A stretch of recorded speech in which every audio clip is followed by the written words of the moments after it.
Hello students, सबसे पहले तो आपको कंपनी लॉ के नोट्स मिल गए होंगे, है ना। नहीं मिले हैं तो आप हमारा टेलीग्राम चैनल ज्वाइन कर लीजिए। वहाँ से आपको कंपनी लॉ के नोट्स जो यहाँ पर मैं आपको पढ़ा रहा हूँ ये मिल जाएंगे, ठीक है। अभी हम चलते हैं आगे। और आज का हमारा लेक्चर नंबर कौन सा है? आज का हमारा लेक्चर नंबर है 12, ठीक है।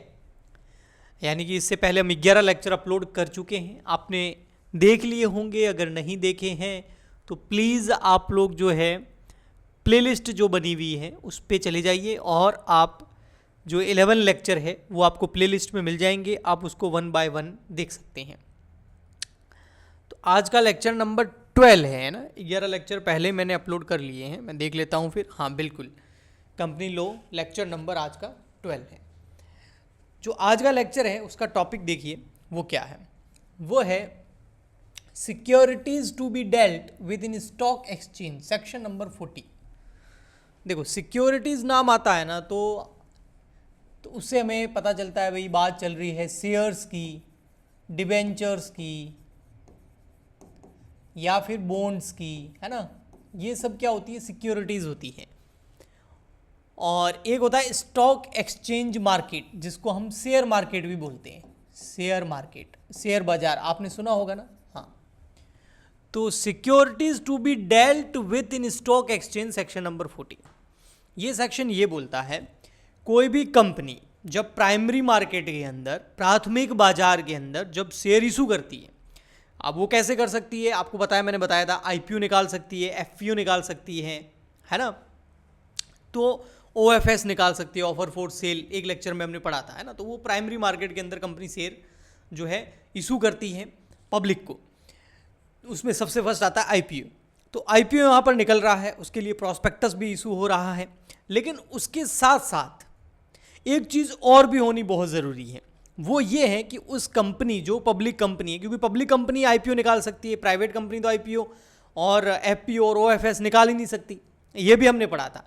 तो पब्लिक कंपनी जब पब्लिक में शेयर इशू कर रही है तो वो शेयर इशू आईपीओ निकालने से पहले उस कंपनी को शेयर मार्केट के अंदर, स्टॉक एक्सचेंज मार्केट के अंदर, जो कि सेकेंडरी मार्केट है, वहां पर लिस्टेड होना जरूरी है। अगर किसी को पता नहीं है कि प्राइमरी मार्केट और सेकेंडरी मार्केट क्या होता है तो मैं बता देता हूं। प्राइमरी मार्केट का मतलब होता है जहां पर company first time new share issue कर रही है, वो प्राइमरी मार्केट होता है, प्राथमिक बाजार होता है। सेकेंडरी मार्केट का मतलब होता है जब वो शेयर इशू हो जाते हैं, फिर वो सेकेंडरी मार्केट में जो इन्वेस्टर्स होते हैं, जो लोग होते हैं, जो पब्लिक होती है, वो आपस में उसको सेल और परचेज करती है। तो सेकेंडरी मार्केट एक तरह का OLX की तरह हो गया, है ना, जहां पर पुराना माल बेचा और खरीदा जाता है, पुराना सामान, पुराने शेयर्स, है ना, जो एक बार इशू हो चुके हैं प्राइमरी मार्केट में। तो ये डिफरेंस होता है। तो जब पब्लिक को शेयर इशू होंगे, उसके डीमेट अकाउंट में जाएंगे, तो उसके बाद वो डीमेट अकाउंट जो है, आपको पता है ये डीमेट अकाउंट खुलवाना पड़ता है अगर आईपीओ के लिए अप्लाई करना है तो।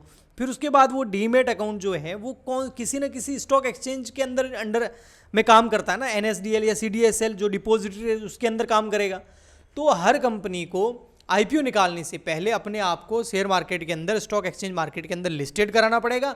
और अपने आप को शेयर मार्केट में लिस्टेड कराना तो पड़ेगा ही पड़ेगा, इसके अलावा जो वो शेयर आईपीओ निकालेगी उसकी इंफॉर्मेशन भी स्टॉक एक्सचेंज मार्केट को देनी पड़ेगी, है ना। तो ये कैसे होता है? ये सेक्शन नंबर 40 के अंदर होता है। और इसमें सबसे फर्स्ट पॉइंट जो है 1 बाय 1 करते हैं, filing an application with recognise stock exchange. Recognise stock exchange मतलब जो सरकार से मान्यता प्राप्त स्टॉक एक्सचेंज है ना, वो रिकॉग्नाइज स्टॉक एक्सचेंज हो गए। अपने इंडिया के अंदर पता है आपको स्टॉक एक्सचेंज कितने हैं? टोटल है 23। इसमें सबसे ज़्यादा पॉपुलर जो है वो 2 है, एक BSE और एक NSE। अधिकतर 99% जो कंपनीज आईपीओ निकालती है वो अपने आप को लिस्टेड कराती है, सूचीबद्ध कराती है। कहाँ पर? या तो बॉम्बे स्टॉक एक्सचेंज में या नेशनल स्टॉक एक्सचेंज में, BSE या NSE पर, ठीक है। तो कंपनी को क्या करना पड़ेगा? एप्लीकेशन फाइल करनी पड़ेगी। कब? हर कंपनी को, जो भी कंपनी आईपीओ निकाल रही है, हर कंपनी मतलब पब्लिक कंपनी आईपीओ निकालती है, तो ऐसी कंपनी जो आईपीओ निकाल रही है उसको बिफोर आईपीओ निकालने से पहले अप्लाई करना पड़ेगा सिक्योरिटी एक्सचेंज, यानी कि BSE या NSE या अदर कोई स्टॉक एक्सचेंज हो, वहाँ पर अपने शेयर को लिस्टेड कराने के लिए अप्लाई करना पड़ेगा। एप्लीकेशन फॉर्म भर के फिल करके भेजना पड़ेगा, फिर वहाँ से स्वीकृति मिलेगी, एक्सेप्ट हो जाएगा, उसके बाद कंपनी आईपीओ निकाल सकती है। ओके, ठीक। नेक्स्ट, सेकेंड नंबर आता है prospectus to state name of stock exchange. अब प्रॉस्पेक्टस जब इशू करेंगे ना तो उसके अंदर आपकी कंपनी के शेयर कौन से इशू होने के बाद, आईपीओ निकलने के बाद, जब इन्वेस्टर के पास में वो शेयर आ जाएंगे पब्लिक के पास में, तो वो कौन से स्टॉक एक्सचेंज के अंदर जाके उसको बेच सकते हैं। तो उस स्टॉक एक्सचेंज का नाम बताना पड़ेगा, है ना। वो बीएसई हो सकता है, एनएसई हो सकता है, या फिर इन दो के अलावा दूसरे जो 21 है वो भी हो सकते हैं, लेकिन 99.99% बीएसई और एनएसई ही होते हैं। ओके, नेक्स्ट और क्या है सेक्शन नंबर 40 में, तो और नेक्स्ट सेक्शन नंबर 40 में maintaining of separate bank account. देखो, जब भी कोई भी कंपनी आईपीओ निकाले तो उसको सेपरेट बैंक अकाउंट मेंटेन करना पड़ेगा। देखो, आईपीओ निकलता है ना, तो सबसे पहले लोग अप्लाई करते हैं उस आईपीओ में, और लोग जब अप्लाई करते हैं ना, तो अप्लाई करने के साथ साथ एप्लीकेशन मनी भी जमा कराते हैं। और अधिकतर अभी जो आईपीओ निकलते हैं उसमें 100% मनी एप्लीकेशन के साथ में आ जाती है। थियोरेटिकली तो हम करते हैं application, allotment, first call, final call, लेकिन प्रैक्टिकली सारा का सारा पैसा एक साथ आ जाता है कंपनी के पास में। तो कंपनी ने जो एप्लीकेशन पे पूरा पैसा रिसीव किया है उसको डिपॉजिट कराना होता है सेपरेट बैंक अकाउंट के अंदर, और not utilise for any other purpose, और उसको किसी दूसरे पर्पज, दूसरे उद्देश्य के लिए यूज नहीं कर सकते। वो पैसा आपने जिस ऑब्जेक्टिव के लिए लिया है, कैपिटल को फॉर्मेट किया है, फंड रेज किया है, उसको आप उसी उद्देश्य के लिए यूज कर सकते हो। Default in complying with provisions. अगर सेक्शन 40 के प्रोविजंस कौन कौन से हैं, एक तो before IPO share stock exchange market में एप्लीकेशन देनी पड़ेगी कि हमारे शेयर आपके यहाँ लिस्टेड होंगे। दूसरा, एप्लीकेशन देने के बाद में जो है आईपीओ के अंदर उस स्टॉक एक्सचेंज मार्केट का नाम, बीएसई, एनएसई जो भी है, उसका नाम आपको अलॉटमेंट में डालना पड़ेगा।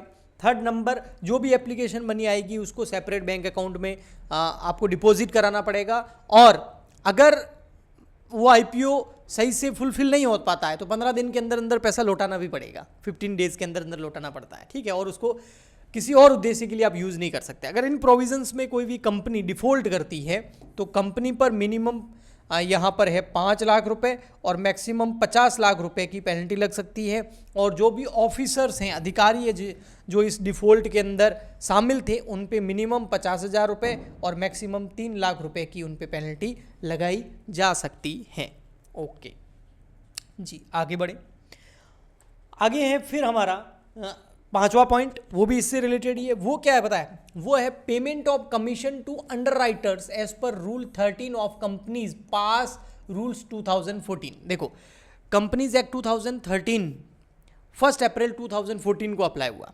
कंपनीज एक्ट 2013, कंपनी अधिनियम 2013 अप्लाई कब हुआ? 1 अप्रैल 2014 से। ओके, और 2014 में उस कंपनी एक्ट जो था, जो कंपनी अधिनियम था, उसके एक्सप्लेनेशन के लिए, उसके इंटरप्रिटेशन को समझने के लिए बहुत से रूल्स निकाले गए। उनको बोला जाता है कंपनीज रूल्स 2014। उसके अंदर एक रूल नंबर 13 है जिसके अंदर पास रूल्स दे रखे हैं, यानी कि prospectus and allotment of securities. ये पहले भी मैंने बताया था। पास, PAS, P मतलब प्रोस्पेक्टस, एंड A मतलब अलॉटमेंट, और ऑफ S मतलब सिक्योरिटीज। तो ये पास रूल्स जो है ये बोलते हैं कि जो अंडरराइटर्स हैं, जिनके थ्रू आपने शेयर्स इशू कराए हैं, आपने कॉर्पोरेट अकाउंटिंग के अंदर अंडरराइटर्स ऑफ शेयर जब इशू करते हैं अंडरराइटर्स के थ्रू, ब्रोकर्स के थ्रू, है ना। बहुत सारी कंपनीज जो होती है ना, उनको लगता है कि अगर शेयर इशू नहीं हो पाए प्रॉपरली, तो लोगों ने सब्सक्राइब नहीं किए, तो इसके लिए वो अंडरराइटर्स का सहारा लेते हैं, जिसको हिंदी में अभी गोपक बोला जाता है। तो वो जो अंडरराइटर्स हैं, उस अंडरराइटर्स का जो कमीशन है, उसका पेमेंट जो है, उससे रिलेटेड पास रूल, यानी कि prospectus and allotment of securities rule 2014 का रूल नंबर 13 हमें बोलता है कमीशन ऑथोराइज्ड बाय एओए। जो अंडरराइटर है ना, जो आपके शेयर इशू कराने में आपकी हेल्प करेंगे, उनको कमीशन देना पड़ेगा। तो वो कमीशन जो है आर्टिकल ऑफ एसोसिएशन से ऑथोराइज होना चाहिए। Commission paid out of proceed of issue और प्रॉफिट और बोथ। अब वो जो कमीशन आप पे कर रहे हो ना, एक तो आप पे कर सकते हो जो आपके पास पैसा आया है शेयर इशू करने से, उससे। दूसरा, आप कंपनी के प्रॉफिट से कर सकते हो, या दोनों से भी कर सकते हो। Okay, rate of commission, commission कितनी होगी वो भी लिखा हुआ है। कमीशन जो है शेयर्स पर 5% से ज़्यादा नहीं होगी। 5% किसका? जो आप शेयर इशू कर रहे हो उसका, इशू प्रोसीड्स का, ठीक है। और डिबेंचर के केस में 2.5% ऑफ इशू प्रोसीड्स। तो शेयर्स के केस में 5% से ज़्यादा नहीं होगा, और डिबेंचर के केस में 2.5% से ज़्यादा कमीशन नहीं होगा। ओके, नेक्स्ट आता है copy of payment of commission to be deliver to ROC. ROC मतलब रजिस्ट्रार ऑफ कंपनी। तो जैसे ही आप कमीशन का पेमेंट करें उसकी एक कॉपी आपको आरओसी को भी जमा करानी होगी कि हमने जो है कमीशन का पे किया है अंडरराइटर्स को, ब्रोकर्स को। ओके, तो इसी के साथ में हमारा ये सेक्शन नंबर 40 कंप्लीट होता है। इसके मैंने आपको 7 पॉइंट्स बताए। ये 7 पॉइंट्स आप अच्छे से आपको समझ में आ गए होंगे। थोड़ा सा आप एक बार दिमाग में इसको आंखें बंद करके रिवाइज कर देना तो आपको याद भी हो जाएंगे। और नोट्स आपको टेलीग्राम चैनल पे ये वाले भी मिल जाएंगे। तो ये वाले नोट्स भी आपको टेलीग्राम चैनल पे मिलेंगे। अगर टेलीग्राम चैनल आपने हमारा ज्वाइन नहीं किया है तो कर लीजिए। उसकी आईडी मैं बता देता हूँ, CWG फॉर BCom। उसकी आईडी है CWG फॉर BCom। ये चैनल आप ज्वाइन कर लीजिए, फ्री ऑफ कॉस्ट आपको ये नोट्स मिल जाएंगे। हम मिलते हैं नेक्स्ट लेक्चर के अंदर। आज के लिए इतना ही, तब तक के लिए goodbye and thank you.